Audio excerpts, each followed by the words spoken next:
Alhamdulillah rabbil alamin. Innal hamdalillah nahmaduhu wa nasta'inuhu wa nastaghfiruh wa na'udzu billahi min syururi anfusina wa min sayyiati a'malina may yahdihillahu fala mudhillalah wa may yudlil fala hadiyalah. Asyhadu an la ilaha illallah wa asyhadu anna Muhammadan abduhu wa rasuluhu la nabiyya ba'da. Puji syukur pada Allah atas segala nikmat yang diberikan kepada kita sekalian ya. Alhamdulillah di hari Jumat malam ini kita berjumpa lagi ya di forum kajian kita, yaitu forum kajian Jumat malam forum Sahabat Surga. Ya. Sebelumnya ini ada pantun ini ya. Ini tumben. Ya, kalau nggak bagus jangan diketawain. Pagi-pagi ke kantor pos ya. Jalan kaki bikin gobios. Ya, itu. Pulang pergi bawa tremos, semoga berkah rezekinya jos. Amin ya robbal alamin ya. Gimana? Cakep nggak? Cakep nggak? Cakep. Gitu ya.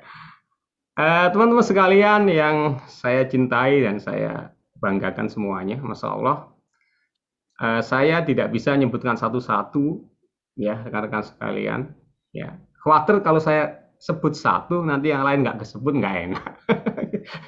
Oke.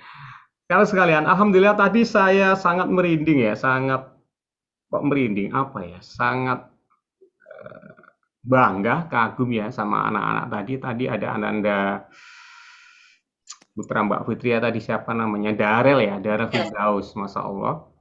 Ya, dia tadi membacakan sari tilawah. Ya, anak-anak kita loh ya, itu bukan kita loh, Masya Allah ya. Terus yang kedua tadi ada Amanda. Amanda itu dari putri dari Bunda Hani. Masya Allah.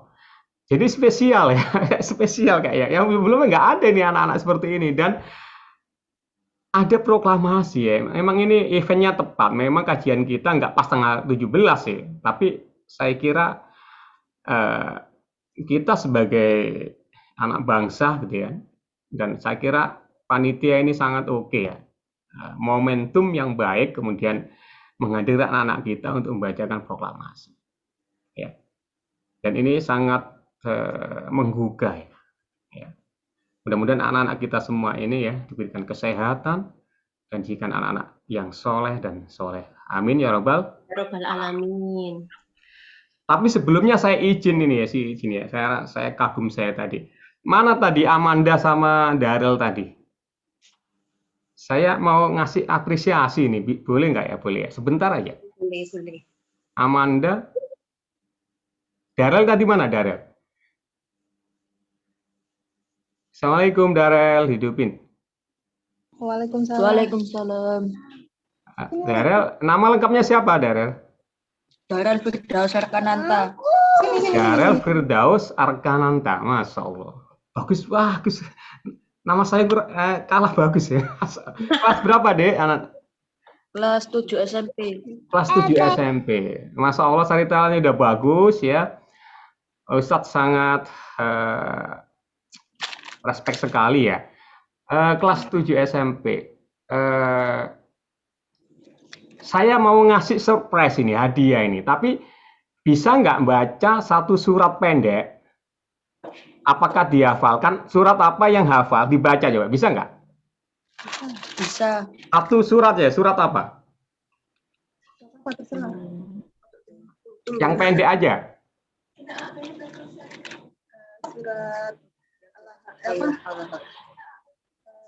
Surat apa? Al-Ikhlas, surat apa?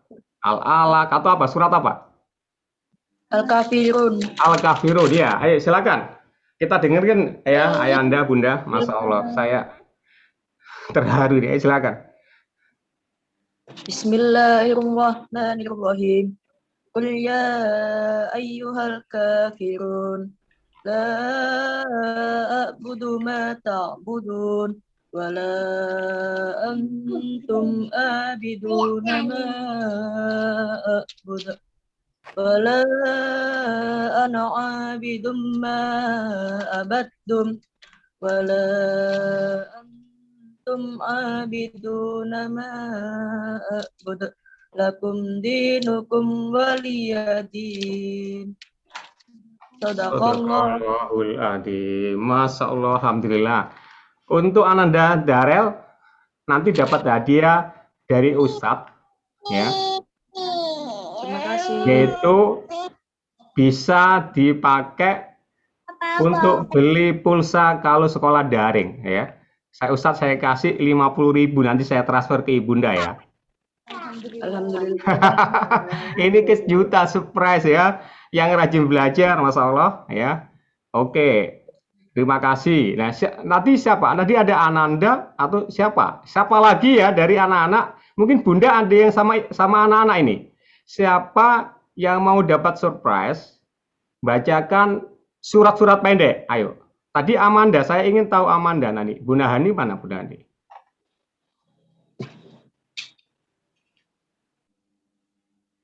Mana ya Bunda Hani tadi? Mbak Hani. Hilang. Halo, adik Nanda. Atau yang lain? Ada nggak Bunda di sini yang sama Anandanya? Nah ini Bunda Hani. Siapa namanya silakan. itu? Manda. Yang keras. Manda. Manda. Bisa hafal surat apa? Surat pendek. Ada yang hafal nggak Manda? Al-Kausar. Al-Kausar. Ya, coba dibaca. Al-Kausar. Bismillahirrahmanirrahim.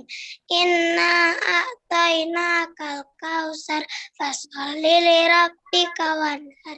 Inna syani'aka wa abad. Sadaqallahul adzim. Allahul adzim. Masya Allah. Untuk Manda, ya sama. Nanti ya Ustadz kasih 50.000 ya. Malam ini insya Allah saya transfer. Nanti minta nomor rekeningnya di Japri aja. Habis kajian insya Allah ditransfer. Untuk apa? Untuk Amanda sama Putra tadi ya. Untuk beli pulsa, untuk beli buku atau jajan yang lainnya. Insya Allah barokah teman-teman semuanya. Masya Allah. Mungkin ada yang lain satu lagi. Kalau nggak ada kita lanjutkan. Masya Allah luar biasa ini. Nggak ada. Ada yang ditemenin lagi nggak sama anak-anak ini? Belum ya, Insya Allah. Jadi, iya, ya, Insya Allah minggu depan ya kita kasih surprise lagi. Surprise lagi nanti ya. Oke. Oke, teman-teman, kita lanjut aja ya. Bunda dia. Sembarang kuandelot. Ya, oke, dimut dulu ya, panitia. Oke, baik. Mohon maaf tadi ada sedikit selingan ya, karena kita mengapresiasi ya anak-anak kita, Masya Allah. Kadang-kadang hafalan anak-anak itu lebih bagus, lebih cepat daripada kita yang sudah tua, sudah berumur, Masya Allah. Ini yang bikin kita merasa bangga gitu ya, Masya Allah. Baik, mengenai judul malam hari ini, sebelum pertanyaan dibacakan oleh Bunda Dia, banyak sekali, ada sekitar 20 lebih katanya ya pertanyaan itu. Masya Allah, mudah-mudahan nanti notut. Kalau nggak notut, ya disambung, karena maksimal kita kan jam 9 ya. Gitu. Bapak Ibu sekalian, ayah bunda yang dirahmati Allah SWT, jawaban atas permasalahan kita. Terlebih dahulu saya bacakan satu ayat dari Quran surat An-Nisa 79. A'udzubillahi minasyaitonirrajim. Ma asobaka min khasyatin faminallah. Ya, saya ulangi lagi. Ma asobaka min hasanatin faminallah. Wa ma asobaka min sayyi'atin famin nafsik wa arsalnaka linnasi rasulah wa kafa billahi syahida. Yang artinya ini di surah An-Nisa ayat 79 Bunda Anda, bahwa kebajikan apapun yang kalian peroleh, yang kamu peroleh adalah dari sisi Allah. Jadi kebaikan itu yang kita dapatkan itu semua dari sisi Allah. Dan keburukan apapun yang menimpamu itu dari kesalahan dirimu sendiri. Kami mengutusmu Muhammad menjadi rasul kepada seluruh manusia dan cukuplah Allah yang menjadi saksi. Ya. Jadi rekan-rekan sekalian, tugas kita itu adalah beramal, bekerja, ya, berbuat yang baik, kemanfaatan, ya, do the best, ya, bekerja yang terbaik sesuai dengan aturan Allah, agar kita mendapat ridho Allah SWT. Ya, kita berikan kemampuan yang terbaik, ya. Kalau kita punya cita-cita misalnya, punya keinginan, punya mimpi, ya, kita niatkan karena Allah SWT, kemudian kita beramal, action ya, setelah berniat, action, beramal, ya, setelah itu kita pasrahkan kepada Allah. Jadi tidak bisa hanya niat kemudian langsung pasrah. Jadi kita lakukan dulu amal terbaik kita, setelah itu kita tawakal. Ada ikhtiar, ada tawakal. Tawakal adalah ketika kita sudah ikhtiar terbaik. Begitu rekan-rekan sekalian. Nah, kalau kemudian apa yang menjadi keinginan, yang menjadi mimpi kita tidak terwujud, nah disinilah kemudian akan menjadi masalah.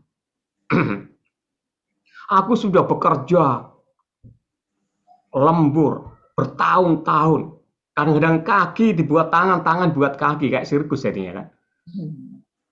Mimpi, cita-cita, doa-doa belum terkabul, akhirnya jadi masalah. Ketika dia nggak ridho, nggak ikhlas, akhirnya jadi masalah, stres, pusing.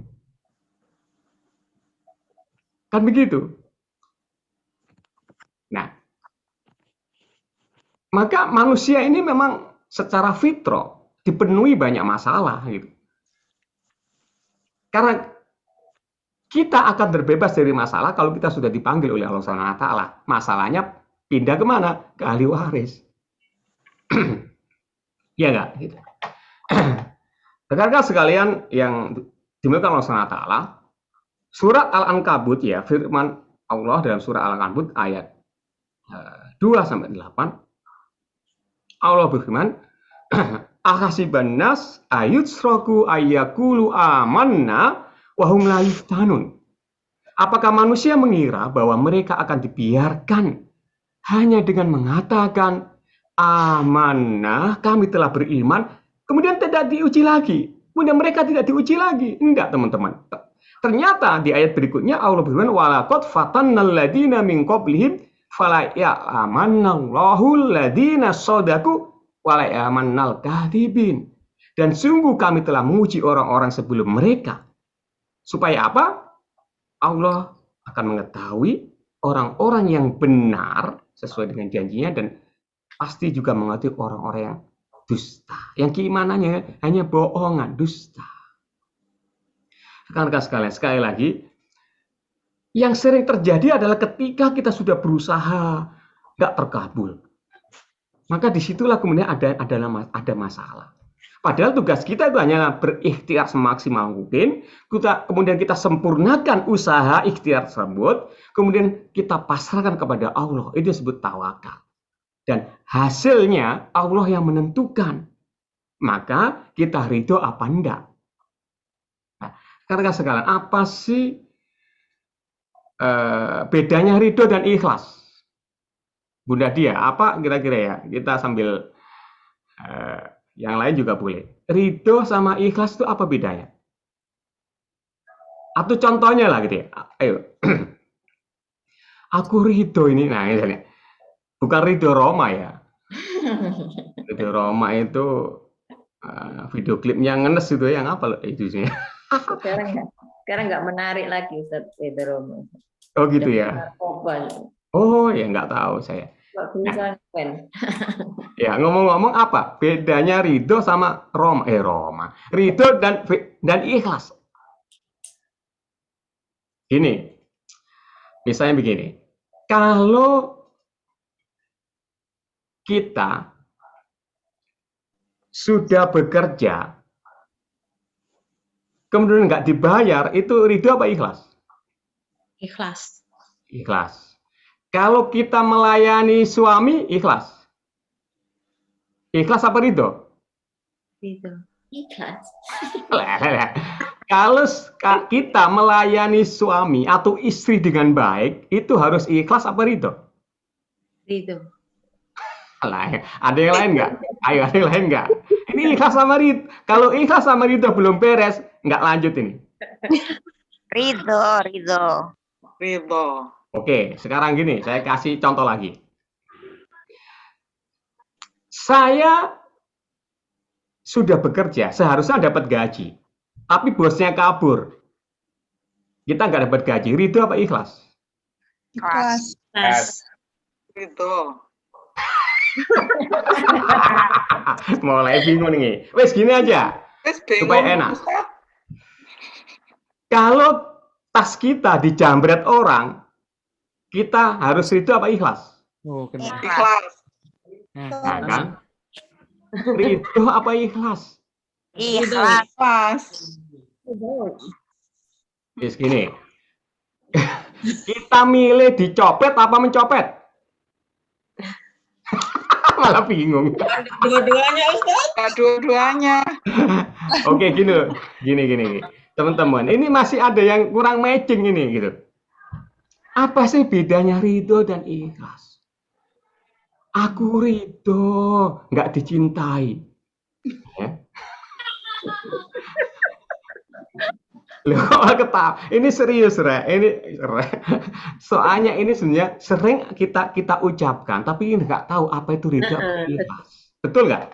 Iya. Pelan-pelan. Ridho itu adalah apa-apa yang kita kerjakan.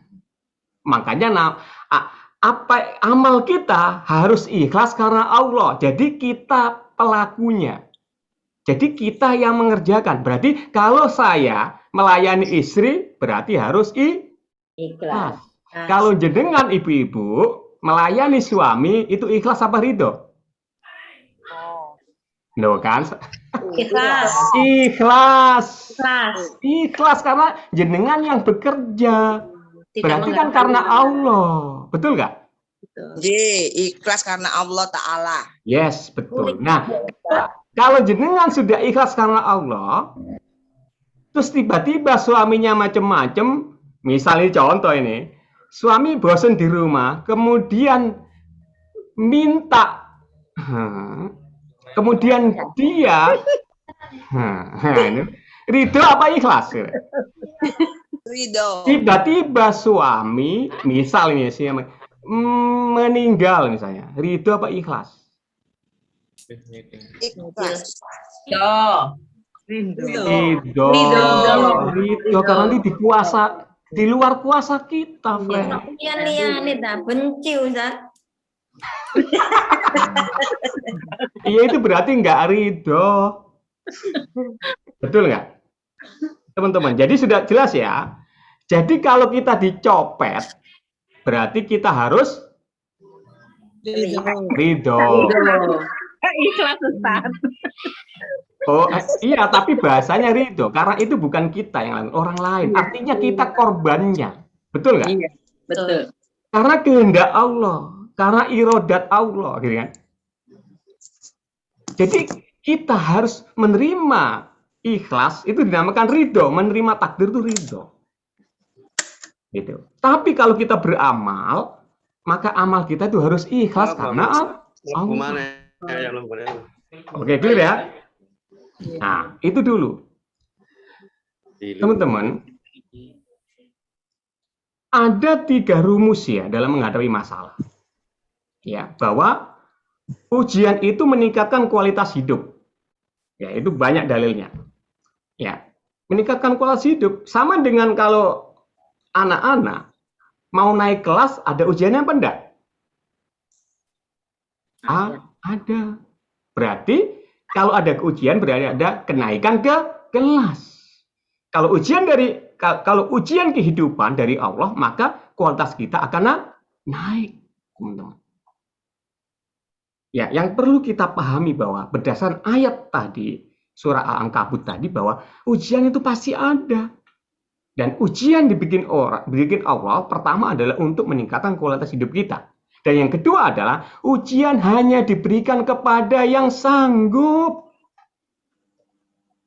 Kenapa ya kok ujian ke aku? Ya karena lo yang sanggup, bukan orang lain. Tapi kok lama nggak selesai diuji lagi. Ya karena yang lain biasanya kalau lama nggak sanggup, nggak lolos. Karena Anda lah yang lolos. Makanya setiap orang ujiannya berbeda-beda, unik teman-teman. Allah yang maha tahu berikan itu karena Allah tahu bahwa kita sanggup. Hanya kita kadang-kadang terlalu underestimated kepada diri kita sendiri atau ciptaan Allah. Atau kita berprasangka buruk dulu kepada Allah SWT. Padahal itu adalah ujian yang diberikan kepada orang yang sanggup. La yukallifullahu nafsan illa wus'aha. Terus yang ketiga adalah setiap ujian yang sulit, ya, itu biasanya selalu, ya, bukan selalu, pasti. Jika ada ujian yang sulit, ya, dalam masalah yang sulit, maka dia bersanding dengan solusi yang mudah. Jadi setiap masalah itu bersanding dengan solusi. Apa ayatnya? Innamal usri yusra. Bahwasanya ya bersama, bukan setelah ya, ma'al usri, bersama kesulitan itu ada kemudahan. Hanya kadang-kadang kita nggak ridho, kadang-kadang itu kita sudah nggak sabar. Betul nggak teman-teman? Oke, saya lanjut lagi. Apa sih tips apa sih agar kita hidup tenang, hidup damai, bahagia? Kalau masalah nggak mungkin akan selesai. Maksudnya maupun selesai pasti ada masalah lagi yang harus kita pecahkan. Tapi bagaimana supaya kita hidup tenang, tidak stres, tidak sakit hati, tidak hard eating macam. Pertama adalah sabar. Ya. Sabar ada 3. Sabar atas ketaatan. Jadi untuk taat aja harus sabar teman-teman. Karena banyak godaan loh. Taat itu.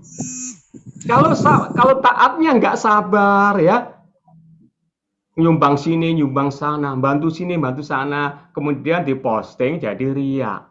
Itu berarti nggak sabar, betul nggak? Belum lagi mau berbuat baik, ada aja gangguannya. Mau sholat, ada yang jemput, ya kan? Mau ngaji, ada aja yang ngajak sini, ngajak sana. Ya harus sabar tentang ketaatan ini. Yang kedua adalah bersabar atas sabar. Menjauhi kemaksiatan. Jadi kemaksiatan sekitar kita ini banyak. Itu harus sabar. Kalau enggak kita tergoda akhirnya ikut-ikutan. Akhirnya nyemplung juga gitu kan. Ya. Begitu teman-teman. Jadi kita harus bersabar. Ya. Hanya kita misalnya di dalam sebuah komunitas ya, yang lain misalnya mohon maaf nakal semua gitu, tinggal kita kadang-kadang kita nggak kuat. Tapi kalau kita bersabar, maka kita nggak tergoda untuk berbuat kemaksiatan juga, teman-teman. Dan yang ketiga, jenis sabar yang ketiga adalah sabar karena dapat ujian. Ketika dapat masalah. Yang tadi ada yang pertama sabar karena apa? Ketaatan. Kedua adalah menjauhi maksiat. Yang ketiga adalah sabar karena mendapat ujian. Itu. Kalau nggak begitu pasti nggak tenang hidupnya. Inilah yang disebut dengan sabar hakiki. Sabar karena ridho Allah. Bukan sabar karena selain Allah. Tadi misalnya, sabar dan ketaatan. Kalau bukan karena Allah, maka sabarnya karena apa? Karena manusia, karena dipuji, dan lain-lain. Ya, makanya disebut dengan, kemarin ada yang tanya kan, sabar hakiki itu seperti apa? Yaitu sabar yang tujuannya hanya untuk mencari ridho Allah. Misalnya, istri kan wajib berbakti pada suami. Melayaninya, berbaktinya bukan karena kewajibannya itu, tapi karena ingin mendapat ridho Allah. Itu yang sebetulnya hakiki. cara apa? Mendapat pahala dari Allah, dapat ridho dari Allah SWT. Oke, sedikit lagi. Yang kedua, rumus kita menjadi tenang adalah mentafakuri apa-apa yang sudah Allah berikan. Ya. Jadi nikmat yang diberikan kita ini kan sudah banyak, teman-teman. Tapi kita sering fokus kepada masalah. Kalau kita memikirkan nikmat-nikmat yang sudah ada di diri kita, jatuhnya adalah kita bersyukur. Ketika kita bersyukur berarti bertambah apa? Nikmat. Karena terlalu memikirkan apa yang kita inginkan, yang belum ada di kita, ingin mobil, ingin rumah, ingin perhiasan misalnya. Sering kita lupa apa-apa yang sudah kita punya. Sehingga apa? Kita jatuhnya tidak bersyukur. Ya, boleh menginginkan sesuatu, boleh, tapi tidak boleh kufur nikmat. Saking beratnya memikirkan hidup, kita merasa pesimis dan frustasi. Kalau sifat syukur itu sudah ada pada diri kita, hidup kita tenang. Coba teman-teman misalnya. Kalau orang syukur tuh enak. Begitu ada nyamuk lewat, nih. Nyamuk kok ning ya. Misalnya, weng, gitu misalnya. Kalau kita ahli syukur, syukur ya saya nggak jadi nyamuk. Nyamuk itu susah nyari makanan. Mencolok di dinding sebentar. Ada cicak, ada tokek, ya harus bang kesana ke sini. Apalagi banyak nyamuk itu gugur oleh manusia, teman-teman. Jadi nyamuk itu mencari rezeki lebih susah daripada manusia. Kalau manusia nggak ada yang ganggu, nyamuk bayangkan baru ngentup titik set ditewapok plok mati, teman-teman. Gugur udah dia. Ada yang gugur sebelum mencok, ngomong-ngomong, ada yang gugur setelah mencok, ada yang gugur setengah warak, ada yang gugur setelah warak, teman-teman. Masya Allah. Untung kita nggak jadi nyamuk. Itu kalau orang bersyukur itu begitu. Lah kita kerja di mana aja boleh loh. Jadi bersyukur itu enak-enak begitu. Jadi apa yang ada itu kita bisa menjadikan hikmah. Gitu teman-teman. Itu kok kayaknya serius banget ya. Kok diem ya? Aku jadi takut ya.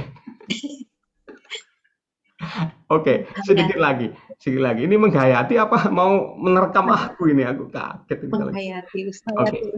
Yang ketiga adalah teman-teman. Apa sih yang bikin kita luka? Nah, apa yang bikin kita sakit hati? Apa yang bikin hidup kita tenang? Nah, kenapa saya tanya begini? Karena setiap orang pasti, Ustaz saya nggak tenang, aku kok nggak tenang hidup saya ya, aku kok sakit hati ya, aku kok dendam ya, aku nggak ridho. Apa itu? Apa yang bikin kita menjadi begitu, teman-teman? Kurang bersyukur. Yes, kurang bersyukur. Betul, Bunda. Kenapa bisa begitu? Pertama adalah merasa dizolimi biasanya. Contoh tadi misalnya, tiba-tiba dompet kita dicopet, set gitu. Oi, kurang ajar. Nah, mulai kan. Dompet satu-satunya yang aku beli di pasar mana gitu kan, dicuri. Emang nggak ada kerjaan kamu, marah dia. Ya kan nggak ridho kan? Oh namanya mau berangkat ke pasar atau ke toko emas, belum sampai toko sudah dijamret. Karena apa? Merasa dizolimi, makanya kan ngelawan hati kita. Dompet saya dicolong, diteriak maling gitu. Itu berarti kita nggak ridho kan? Akhirnya kita sakit, teman-teman. Coba, tapi kalau orang ridho itu begini. Dompetku dicuri ya. Kemudian dia kembali ke diri sendiri, introspeksi diri, Bunda. Oh, karena mungkin aku kurang sedekah ya. Pantes dompetku dicuri. Teman-teman, yang bisa nangis pada Allah itu, yang pertama tadi, yang merasa dijolimi, teriak-teriak tadi, maling gitu. Atau yang merasa introspeksi diri tadi, oh aku kurang sedekah ya Allah, ampuni aku. Yang bisa nangis sama Allah yang mana? Yang kedua. Kalau kita nangis sama Allah, hati kita tenang, apa tenang? Tenang. Tenang. Tenang walaupun kehilangan. Itulah ciri kita ridho. Berarti kalau selama ini kita itu sakit, gitu kan? Tidak tenang, dendam, nggak pernah damai hidup kita. Bisa jadi karena kita merasa dijolimi. Dijolimi sama suami kan bisa. Sudah tak layani, sudah buatin sambal, dibuatin nasi. Kok masih aja begitu suamiku? Nah, nggak gitu. Tapi kalau orang bersyukur tuh begini, kalau orang evaluasi diri, jangan-jangan sambelnya kurang enak ya. Atau aku sebagai istri misalnya, aku sebagai istri, jangan marah dulu ya karena saya laki-laki. Jangan-jangan aku sibuk ngurusi diriku sendiri, jangan-jangan ada yang terlantar suamiku. Nah gitu kan, bisa jadi begitu loh teman-teman.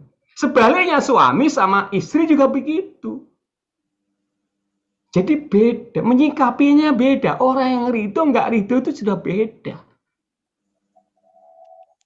Pokoknya siapa saja yang merasa dizolimi, aku sudah bantu SMS, aku sudah nelfoni teman-teman, masih juga nggak dikasih terima kasih. Nah, kan merasa dizolimi, nggak tenang hidupnya.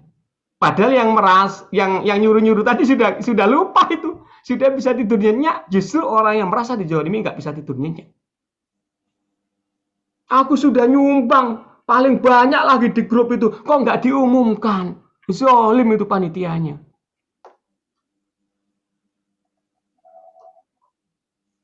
Tenang nggak itu? Enggak, teman-teman.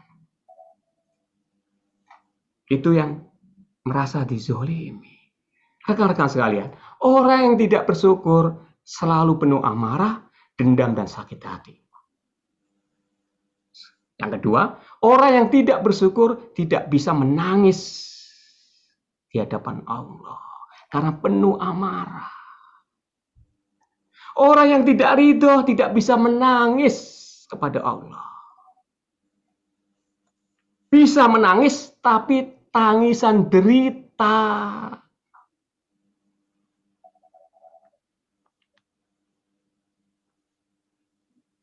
Halo? Kok sunyi? Ya Ustaz.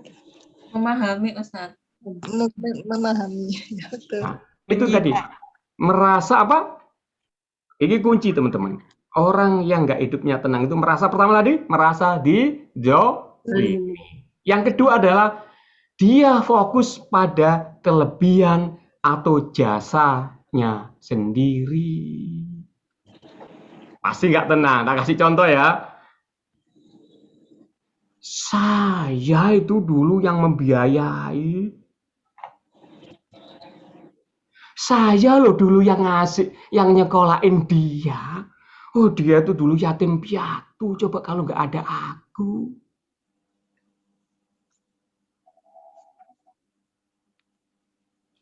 Dulu dia itu tak temuin pinggir jalan. Kalau nggak... Jadi apa teman-teman? Mengunggulkan fokus pada kelebihan atau jasanya sendiri. Halo, bener nggak teman-teman? Akhirnya kan mengklaim kan. Coba kalau nggak Mbak Fitri kemarin nggak saya bantu ya, mungkin dagangnya mungkin gulung tikar. Nah kan sudah sombong, congkak, takabur. Padahal dia nggak bisa apa-apa kalau Allah nggak mengizinkan. Kalaupun kita bantu orang lain, menyantuni anak yatim, kalau Allah nggak ngasih rezeki pada kita, nggak bisa juga saya bisa memberikan rezeki itu kepada orang lain. Jadi yang pertama apa teman-teman? Fokus pada kelebihan dan jasa yang kita lakukan. Yang pertama tadi, merasa dizolimi. Ya. Nggak diakui sebagai ujian ya gitu ya. Kalau ujian kemudian kita hari itu selesai sebetulnya. Terus yang ketiga teman-teman, apa? Merasa sudah segalanya. Padahal saya sudah semuanya aku lakukan, sudah berdoa, sudah sholat, sudah sedekah. Kurang apa baiknya aku? Aku sudah kasih makan, aku yang bekerja, aku yang merawat. Ya Allah, kok aku nggak direken ya, disapa apa, disenyumi apa? Enggak. Justru adik-adikku, justru saudaraku yang dibaikin. Pada semua aku yang melakukannya. Apa yang ketiga teman-teman? Merasa semua sudah dilakukan. Merasa sudah segalanya. Siang malam sudah aku berdoa, tapi. Padahal saya sudah sholat, tapi. Itu teman-teman. Jadi rumusnya adalah pertama fokus pada nikmat yang telah diberikan kepada kita. Yang kedua sabar dan syukur dengan sabar yang hakiki. Kemudian yang ketiga adalah muhasabah diri supaya tahu kelemahan kita di mana. Ya, saya kira itu. Ini pengantarnya sudah berapa menit ya? Dan saya tutup dengan satu ayat.